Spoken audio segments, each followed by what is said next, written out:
가상자산 거래소의 기준을 제시하다. 코인원. 글로벌 코인 동향, 생생한 글로벌 이슈를 알려드립니다. 안녕하세요. 코인 여왕 문다연입니다. 오늘은요, 이 오픈시와 솔라나 관련된 얘기부터 또 다우메이커 관련된 이슈가 또 오랜만에 나왔습니다. 마지막으로는 또 NFT 거래자들이 어떤 점들을 좀 주의해야 되는지까지 짚어보겠습니다. 디지털 자산 애널리스트 이광호 대표님과 함께합니다. 어서 오세요. 네, 반갑습니다. 네, 당신이 잠든 사이 글로벌에선 또 어떤 일들이 벌어지고 있을까요? 바로 첫 번째 기사로 확인해 보겠습니다. 최근 또 오픈시와 솔라나 관련해서 핫한 이슈들이 터지고 있습니다. 오픈시에서 NFT 거래를 솔라나 기반으로 시작을 했습니다. 어떤 이슈인가요? 네, 솔라나 유저들이 좀 기다렸던 그런 소식인데요. 오픈시에서 기존의 이더리움과 함께 폴리곤과 클레이튼 블록체인을 지원을 했지만 솔라나 블록체인을 지원하지 않았습니다. 그래서 솔라나 NFT를 가지고 있으신 분들이 뭐 솔라나트라든지 매직 에덴에서 거래할 수밖에 없었는데요. 기존의 솔라나 NFT와 상당히 이제 익숙하신 분들이라면 큰 어려움은 없었겠지만 새로 진입하시는 분들은 처음에 오픈시로 들어오시는 경향이 많거든요. 그런데 그쪽에 이제 솔라나 블록체인 NFT가 없기 때문에 그 솔라나 블록체인 NFT는 어떻게 보면 반사적인 피해를 입었는데 이번에 오픈시가 4월부터 솔라나 블록체인을 통합하면서 이런 어려움이 좀 해소됐다라는 그런 소식입니다. 네, 일단은 저희가 저번 주 이슈로서 솔라나 기반의 NFT 거래가 가능해질 것이다라는 이슈를 짚어드렸는데 일주일 만에 또 게시가 됐어요. 네. 빠르게 진행이 됐네요. 네, 그렇습니다. 최근 그 매직 에덴이라는 솔라나 그 NFT 마켓플레이스가 2,700만 달러를 모금을 했습니다. 네. 그러면서 상당히 이제 거래량도 많게 키우고 그 플랫폼을 개선하려고 했지만 이번 이제 오픈시가 솔라나 NFT를 병합하면서 이 두 플랫폼 사이에 어떻게 보면 좀 이제 기싸움, 네. 주도권 싸움이 좀 생기게 된 것 같은데요. 이게 솔라나 NFT가 활성화된다고 한다면 둘 다 이제 좋겠죠. 네. 왜냐면은 매직 에덴 입장에서도 오픈시를 통해서 솔라나를 구매하시는 분들이 많이 있다고 한다면 또 매직 에덴에서도 또 거래가 일어날 테니까 두 거래소 다 좋고 그리고 오픈시에서 솔라나를 거래한다고 했을 때 기존의 클레이튼이냐 뭐 폴리곤이냐 그리고 이더리움이냐 특히 이제 이더리움이 대부분의 거래를 차지하는데 이더리움으로 뭔가를 그러니까 NFT를 만들려고 하셨던 분이 수수료 측면에서 솔라나가 이더리움에 비해서 엄청나게 수수료가 절감되잖아요. 네. 그래서 솔라나를 대안으로 선택을 할 확률이 좀 크거든요. 네. 그럴 경우에는 솔라나 시장이 커지면서 두 플랫폼 다 어떻게 보면 이제 이익을 얻을 수가 있는데 반면에 이 솔라나 NFT가 이제 비활성화된다고 한다면 동일한 파일을 또 나눠 먹어야 되기 때문에 둘 다 이제 어려움에 좀 직면할 거다라고 생각이 됩니다. 네, 일단은 이더리움과 또 솔라나를 비교를 해주셨는데요. 일단 이더리움 대항마로서 가장 좀 주목을 받는 게 솔라나이긴 합니다만은 이더리움이 지금 현재 또 이더리움 2.0으로서의 역할을 잘 이어나가고 있잖아요. 그런 측면에서 이더리움과 솔라나 향후 전망 어떻게 보시는지 궁금하거든요. 네, 지금 이제 이더리움이 2.0 되면 이제 가스비가 상당히 낮아질 네. 거다라고 지금 예측, 전망은 하고 있는데 이더리움이 지금까지 이제 몇 차례 업그레이드를 해왔는데 그 생각만큼 가스비가 낮아지지는 않았거든요. 그래서 그때 상황을 좀 봐야 될 것 같아요. 그래서 2.0이 됐을 때 정말 가스비가 낮다고 한다면 이더리움이 지금처럼 도미넌스한 NFT 영역에서의 플레이어가 되겠지만 그렇지 않을 경우에는 또 솔라나로 뭐 갈아타는 그런 유저들이 많이 있을 거다라고 생각을 합니다. 최근에는 뭐 솔라나 하면 NFT를 하시는 분들이 솔라나는 러그풀이 많다. 네. 그러니까 러그풀이라는 것은 말 그대로 이제 카페트를 사람이 올라간 상태에서 이제 잡아 당기면 거죠? 넘어진다. 즉 사기를 친다라는 의미인데 NFT 시장에서 상당히 많이 통용되는 용어죠. 그래서 솔라나 NFT를 어떤 구매하거나 거래하는 거를 좀 꺼려 하시는 분들이 많았는데 어떻게 보면 이번 기회에 솔라나 블록체인이 이 NFT 쪽에서 이 뒤집어 쓰고 있는 이제 운명을 벗어날 수 있는 좋은 기회가 될 수도 있고 아니면은 별로 비활성화되면서 서로 간에 이제 카니발레이제이션이라고 하죠. 서로가 서로 회사를 이제 네. 물어뜯는 그런 상황이 될 수도 있고 한번 지켜봐야 될 것 같습니다. 네, 일단은 솔라나와 이더리움 향후 전망에 대해서는 이더리움 자체가 이더리움 2.0을 얼마나 좀 잘 효율적으로 성공적으로 수행을 해내냐가 관건이 될 것 같고요. 여기서 만약에 이더리움 가스비가 많이 절감이 되고 거래 처리 속도가 굉장히 빨라진다라고 한다면 그때 상황은 또 지금과 달라질 수 있을 것 같습니다. 하지만 아직까지는 지금 이 이슈 자체가 워낙에 솔라나에게 큰 호재기도 하고 여러 가지 솔라나에게 있었던 이 러그풀, 사기 오명이라든지 이런 것들을 벗을 수가 있다라는 점에서 솔라나의 앞으로가 좀 기대되는 이슈인 것 같습니다. 특히 또 오픈시가 가장 큰 마켓플레이스인데 NFT 시장에서의 영향력이 굉장히 커질 수 있는 좋은 기회인 것 같아요. 네, 맞습니다. 3월 달에 거래량만 본다면 솔라나 NFT가 1억 7,300만 달러가 거래가 됐거든요. 그에 반해 오픈시에서 거래된 양만 34억 달러입니다. 그렇기 때문에 솔라나 블록체인 자체보다도 오픈시의 거래량이 훨씬 크거든요. 그런 걸 감안했을 때 오픈시에 솔라나가 이제 통합된다라는 건 상당히 큰 이슈가 될 거다라고 생각이 되고요. 그래서 이 솔라나 NFT의 오픈시 통합이 NFT 시장에 좀 좋은 영향으로 이어지기를 기대하고 있습니다. 네, 좋습니다. 이 기사로 인해서 또 한 번 NFT 시장에 붐이 일 수 있지 않을까 이런 기대를 가져보겠고요. 두 번째 이슈로 바로 넘어가 보겠습니다. 이번에는 또 다오메이커 관련된 이슈를 오랜만에 다뤄보겠습니다. 마라도나 DIOS NFT 드롭으로 이제는 NFT 런치패드를 공개한다고 하는데요. 바로 또 살펴보겠습니다. 어떤 이슈인가요? 네, 그 다오메이커라는 런치패드가 있는데 IDO나 IGO를 주로 하는 이제 런치패드예요. 그래서 옛날에 ICO를 사람들이 이제 많이 했지 않습니까?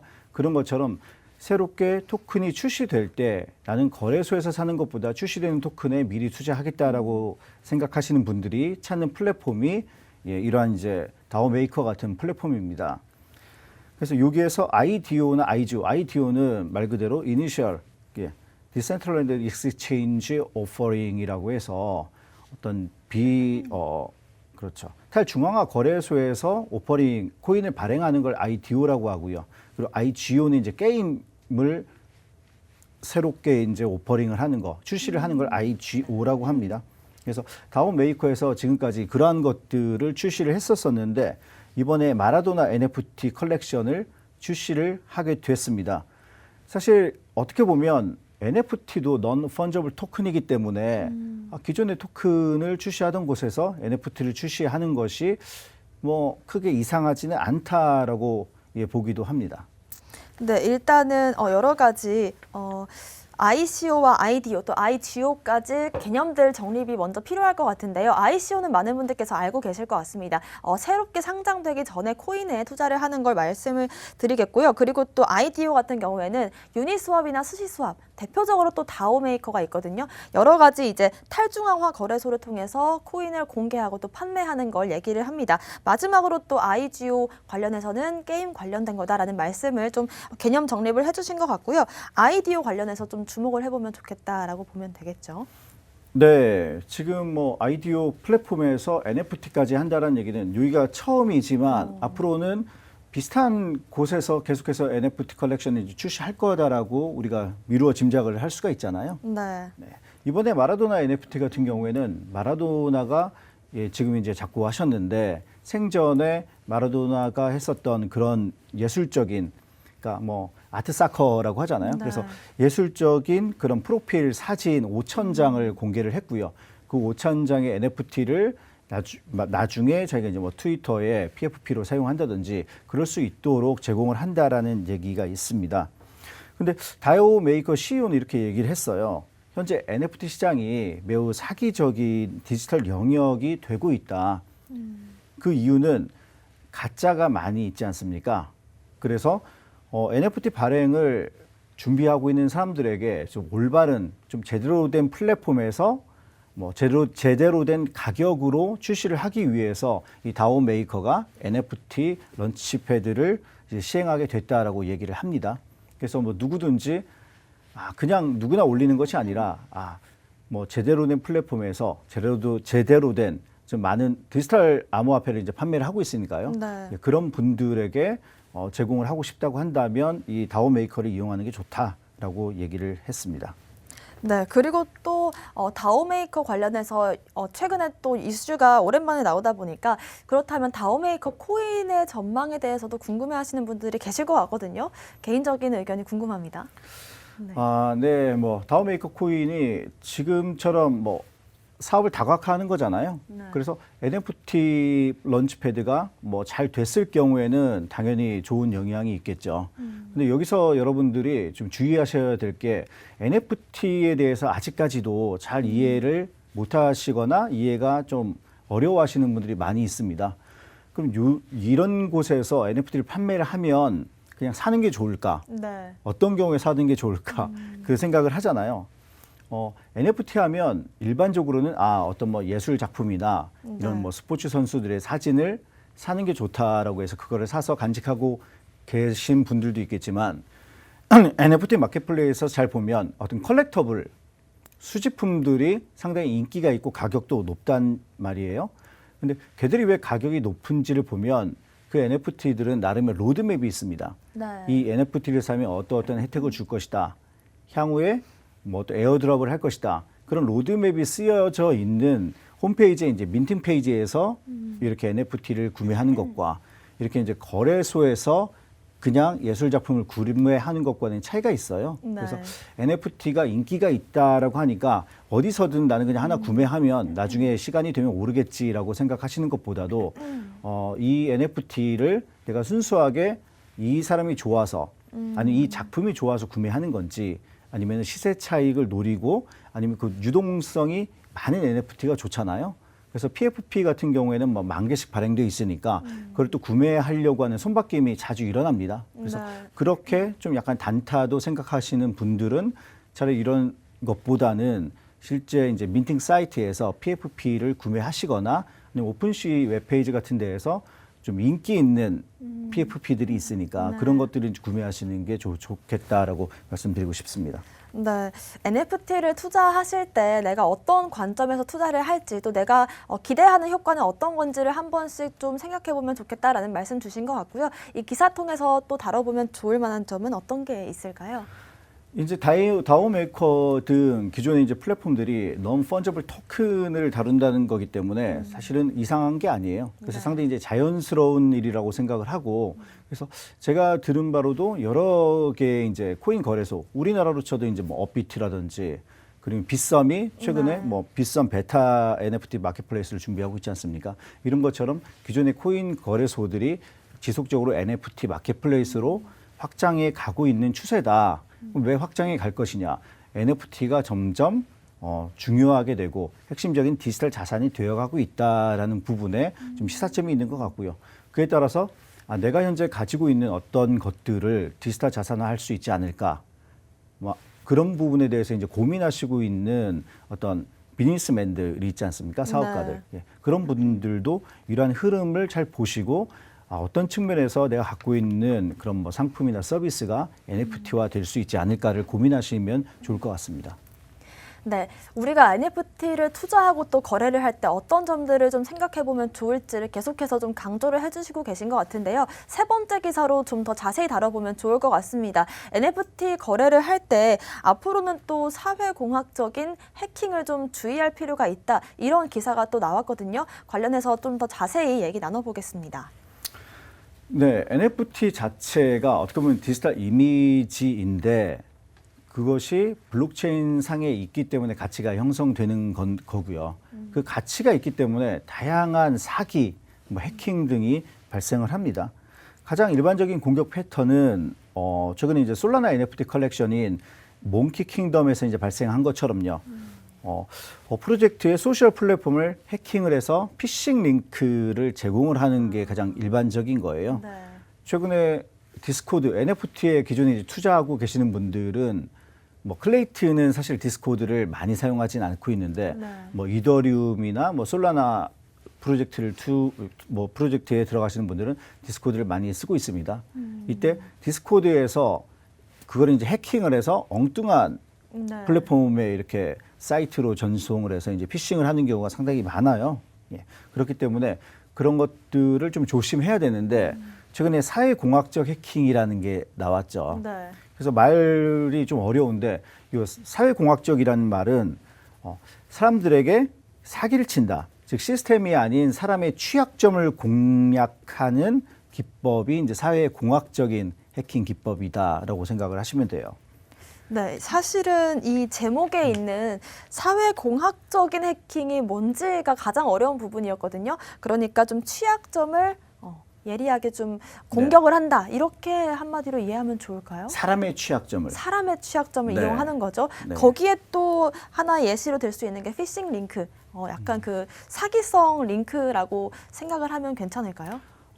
피싱 링크는 사회공학적인 해킹은 아니에요. 네. 그거는 이 사람의 취약점을 공략한 게 아니라 시스템에 네. 침투를 해서 엉뚱한 사이트로 가게 만드는 거기 때문에 이 시스템의 취약점을 공략을 하는 거지만 이 사회공학적인 해킹이라는 것은 제가 어떻게 네. 이제 말로 이렇게 전화로 해갖고 뭔가 이번에 뭐라고 하죠? 그거를 전화 사기 네.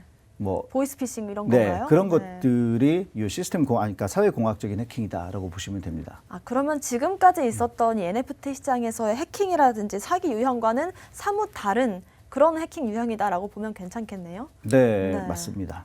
그러니까 어떤 사회적인 관계나 사람은 많은 변수가 있잖아요. 네. 그래서 시스템을 해킹을 하기는 이제 어렵으니까 이 사람을 속이는 경향이 이제 점점 늘어난다라고 보시면 돼요.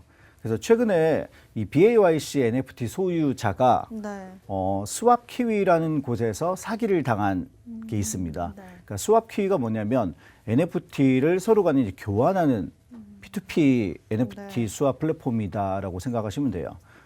거기에서 한 사람이 하나 이제 BAYC와 두 개의 MAYC를 가지고 있었어요. 네. 근데 상대방이 세 개의 BAYC랑 교환을 하자라고 이제 제안을 했는데 언뜻 들어보면 이게 말이 안 되는 얘기거든요. 네.